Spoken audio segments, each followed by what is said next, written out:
برادران ملت، السلام علیکم ورحمۃ اللہ۔ آج ہم پھر لے کر آئے ہیں حکایت رومی کا وہ ایمان افروز گلدستہ جو علمی ہی نہیں سبق آموز بھی ہے۔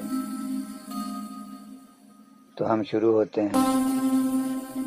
ایک شیخ جن کا نام شیخ احمد خضرویہ رحمۃ اللہ علیہ ہے، ہمیشہ قرض دار رہتے تھے اور اس بارے میں ان کی دلیری مشہور ہو گئی تھی۔ بڑے بڑوں سے ہزاروں روپیہ قرض لینا اور بلا استثنا فقیروں پر خرچ کرنا۔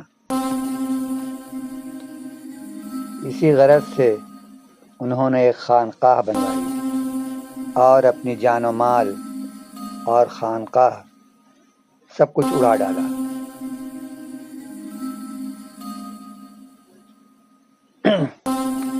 خدا ان کو ہر جگہ سے قرض دلوا دیتا تھا، گویا خدا نے اپنے پیارے کے لیے ریت کو آٹا بنا دیا تھا۔ قرضدار شیخ نے سال ہا سال یوں ہی گزارے، ادھر لیا اور ادھر فقیروں کی امداد کے لیے دے دیا۔ جب شیخ کی عمر ختم ہونے کو ہوئی، مرض موت کے آثار نظر آنے لگے، اس وقت قرض خواہ سب آ کر جمع ہو گئے اور شیخ شمع کی مانند سہج سہج پگھل رہے تھے۔ قرض خواہوں کا دل اس قدر کھٹا اور مایوس ہو گیا کہ درد دل کے ساتھ درد شش بھی ہونے لگا۔ شیخ نے فرمایا، ان بدگمانوں کے دیکھو، کیا خدا کے پاس 400 اشرفیاں بھی نہیں؟ اسی درمیان ایک حلوہ فریش لڑکے نے آواز لگائی۔ شیخ نے خادم کو حکم دیا کہ جاؤ اس حلوہ فروش لڑکے سے سب حلوہ خرید لے، اور دل میں سوچا کہ یہ قرض خواہ حلوہ کھائیں گے تو تھوڑی دیر کے لیے ترش روی ترک کر دیں گے۔ فوراً خادم دروازے کے باہر نکلا اور حلوے کا سارا تھال کس قیمت میں دو گے بچے سے پوچھا۔ لڑکے نے کہا 1/2 دینار اور چند درہم۔ خادم نے کہا نہیں، صوفیوں سے زیادہ نہ لو، بس 1/2 دینار میں سب حلوہ دے دو۔ اس نے پوری تھال شیخ کے آگے رکھ دی۔ اب شیخ دوربین کی کرامت دیکھو۔ قرض خواہوں کو اشارہ کیا کہ یہ فقیر کا تبرک ہے، اس کو اطمینان سے کھاؤ۔ حسب حکم سب حلقہ باندھ کر بیٹھ گئے اور خوشی خوشی تھال پہنچ کر کھا گئے۔ جب تھال صاف ہوئی تو لڑکے نے تھال اٹھا لی اور شیخ سے قیمت طلب کی۔ شیخ نے کہا،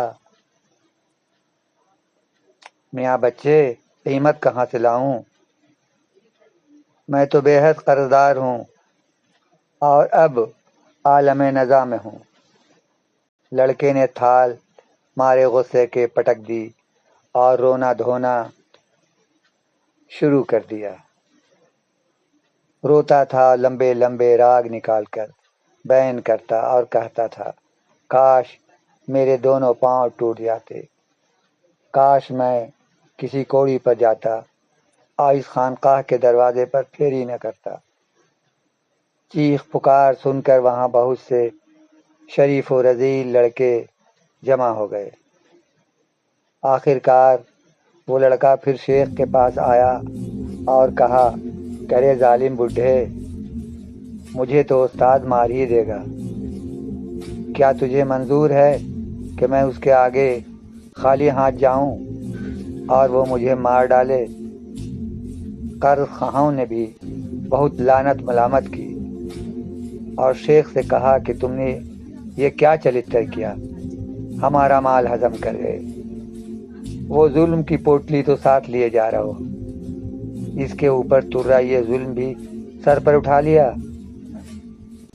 نماز ظہر کے وقت تک حلوے والا چھوکرا روتا رہا اور شیخ نے آنکھیں بند کر لی، اس کی طرف پلٹ کر نہ دیکھا۔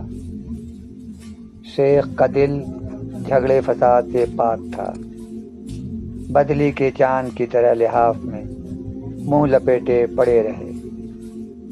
اس لڑکے کے لیے تماشائیوں نے پیسہ پیسہ کر کے حلوے کی قیمت جمع کی، تو شیخ کی ہمت نے اسے بھی ناپسند کیا اور چندے کو روک دیا اور ممانعت کر دی کہ لڑکے کو کوئی کچھ نہ دے۔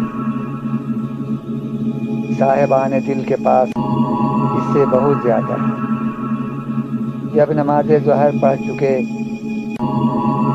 تو دیکھتے کیا ہیں کہ ایک خادم خوان سر پر رکھ کے چلا آتا ہے۔ ایک دولت مند صاحب دل نے جو شیخ کا متقد تھا یہ سوغات بھیجی تھی۔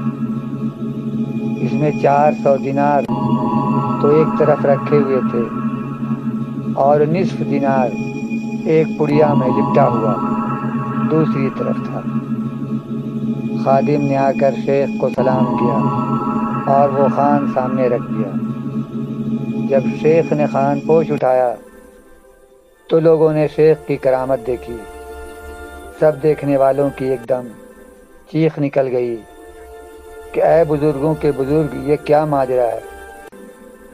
اے اہل باطن کے بادشاہ، ہم آپ کو ایسا نہ جانتے تھے، برائے خدا ہم کو معاف کیجیے، ہم بہت بےہودہ اور بیجا باتیں کہہ چکے ہیں۔ ہم نے جو اندھے پن کے ساتھ لکڑیاں چلائیں تو ضرور قندیلوں کو توڑ دیا ہوگا۔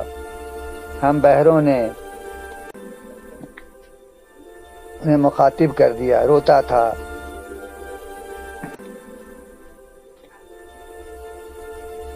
تو ہم نے ایک بات بھی نہیں سنی، لیکن بدتمیزی سے قیاسی جواب دیتے رہے۔ شیخ نے فرمایا کہ میں نے تمہاری سب بد زبانیوں کو معاف کیا۔ میں نے جو اس قدر تمہیں روکے رکھا اس کا راز یہی تھا کہ میں نے خدا سے ہدایت کی دعا کی اور اس نے میرے واسطے یہ راستہ پیدا کیا۔ اس لڑکے کا 1 دینار اگرچہ مالیت میں کم ہے، لیکن اسی پر اس لڑکی کی بے قراری موقوف تھی، اور جب تک حلوہ فروش نہ روئے سخاوت کا دریا جوش میں نہیں آتا۔